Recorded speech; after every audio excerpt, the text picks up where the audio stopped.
New York, all the Empire State politics you need to know. We're going to give it to you in just a few New York minutes. And representing the Democrats, our good friend Richard Brodsky, former Assemblyman, senior fellow at Demos, and professor at NYU. And representing the Republicans, John Cahill, former chief of staff to Governor George Pataki and former commissioner of New York State's Department of Environmental Conservation.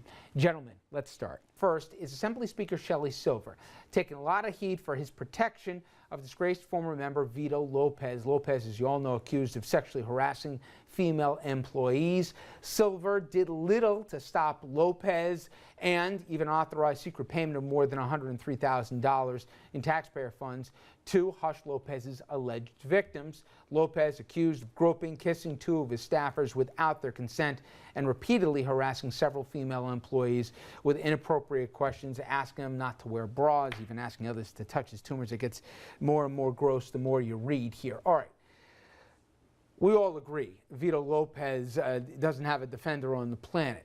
The question, though, is Shelly Silver, and I'll start with you, Richard.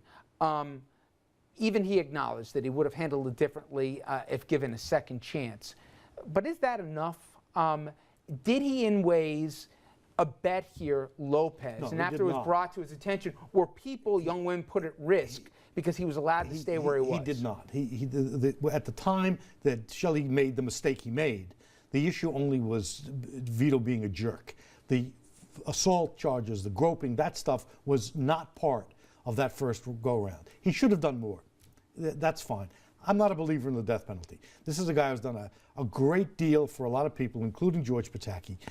He's acknowledged the mistake. It's time to move on and let him go forward. The issues here are not to be settled by lopping off a couple of heads and everybody going home happy. The issues here are deep, profound, and need much broader resolve than blaming one guy. Everything I read, though, nobody, other than one Democrat maybe, is calling for a coup here. And we've seen coups in Albany before, so it certainly looks like Shelly Silver, for a lot of reasons, is going to keep his position. Do you think he should? The Speaker's going to be there for quite some time. No, I don't think he should. I think the underlying facts here are really disturbing and really, I mean, it's the epitome of what's wrong with Albany. Well, what's the worst thing you think that Silver did? What Vito Lopez did to these young women is horrendous. But the fact is that the Speaker abetted this.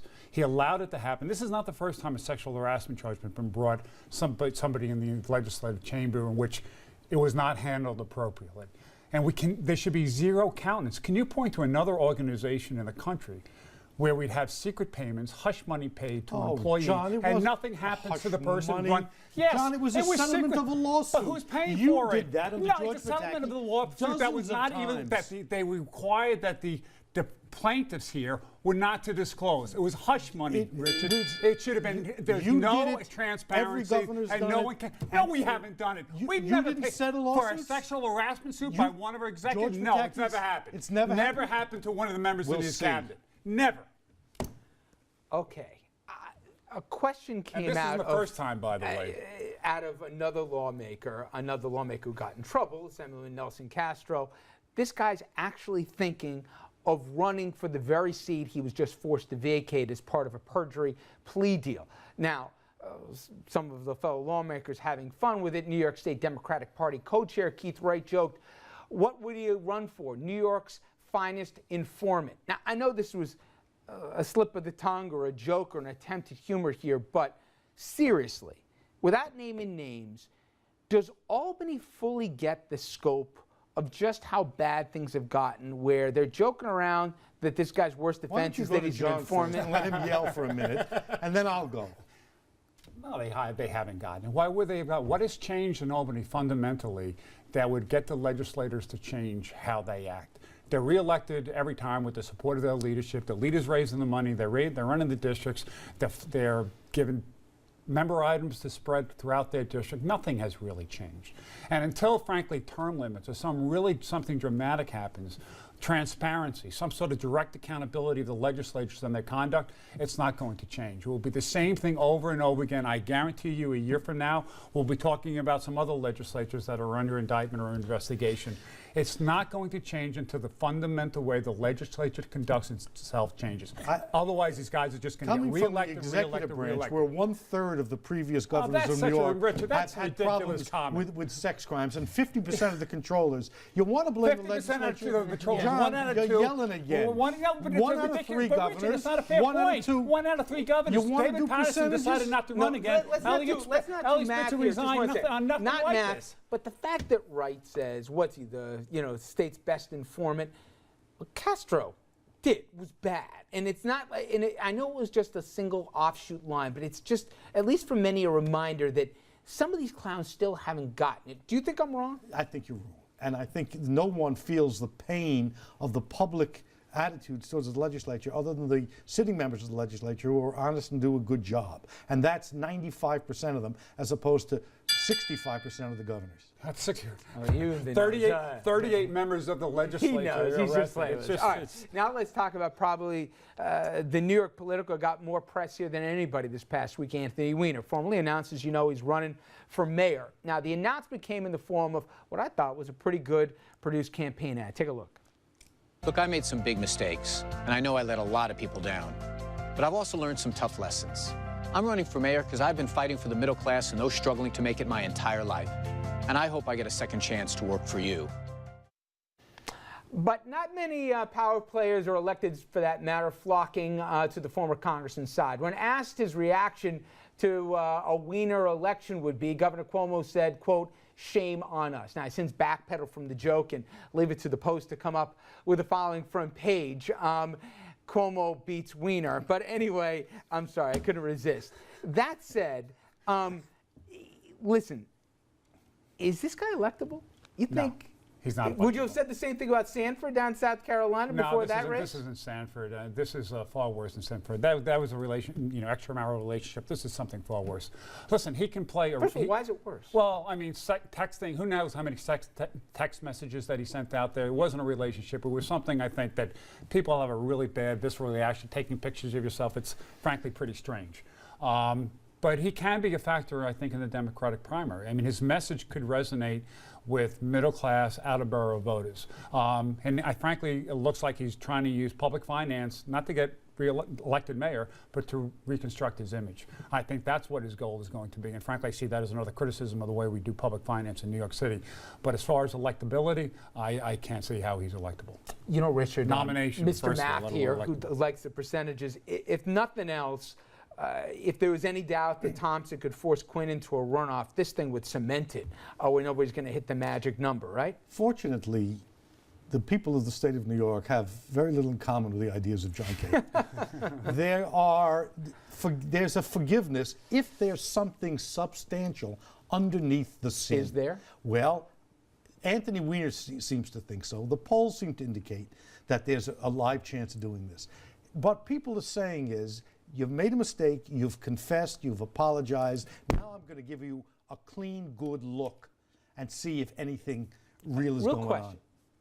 Do you think the worst thing that he did for his political career wasn't just the pervy sex that he said out here, or was it that he lied about it and accused of some conservative cover-up, or that he did it while his wife was pregnant? Really, what do you think is the biggest handicap? I think John Cahill should be the judge of which perversions are worse. Would you answer I'm that going to question? stay. I'll pass on I'm that. going to stay out of that. This is what I'm going to say. If you have something to offer to the people of the state that's in their interest, they'll take a second look at you. All right. Now up next here, here's a question. Should a lawmaker who voted against Sandy funding be welcome to be a headliner for a fundraiser in the state of New York? Well, that's a question that is no longer just a hypothetical. You'll remember that back in January, Representative Peter King spoke for many when he said, "No way, no how." These Republicans have no problem finding New York when they're out raising millions of dollars. They're in New York all the time, filling their pockets with money from New Yorkers. I'm saying right now, anyone from New York and New Jersey who contributes 1 penny to congressional Republicans is out of their minds, because what they did last time was put a knife in the back of New Yorkers and New Jerseyans. It was an absolute disgrace. All right, now fast forward to this month here, or this coming month. New York State GOP has asked Senator Ted Cruz to headline the party's annual dinner.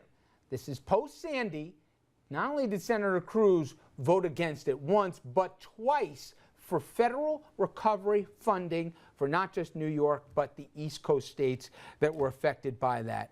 I should note here, Mr. Cox, who's a frequent guest on this program, withdrew his name from a scheduled appearance earlier this week. And I ask you, Mr. Cahill, what the heck is the Republican Party thinking? Listen, I don't think that there's a lot of issues that a lot of Republicans in New York State would not agree with Senator Cruz on, and certainly the vote on Sandy would be one of them, although it should be mentioned that there was typical Washington fashion. That bill was lauded up with a lot Fair of enough, but 1 second. They then sent a clean version, and he voted against the clean version. So there would be other issues on gun control, a lot of issues that Republicans would not agree in New York with Senator Cruz on. However, I think that his message that we can't trust Republicans or Democrats in Washington right now, I think that message actually will resonate. You just have to look at the events of the last 3 weeks, right? With the IRS singling out. No, seriously. Singling out groups. Here. Would you in a million years have made this guy the headliner? Sorry? Would you have made this guy, if you were running the show, the headliner? Sometimes it's better to be lucky. I would not have, but he has a message right now between the events of the last week with Benghazi and how we didn't protect our citizens, and then we basically lied about what happened. The Attorney General going after the reporters to try to find out a leak. And then you have the...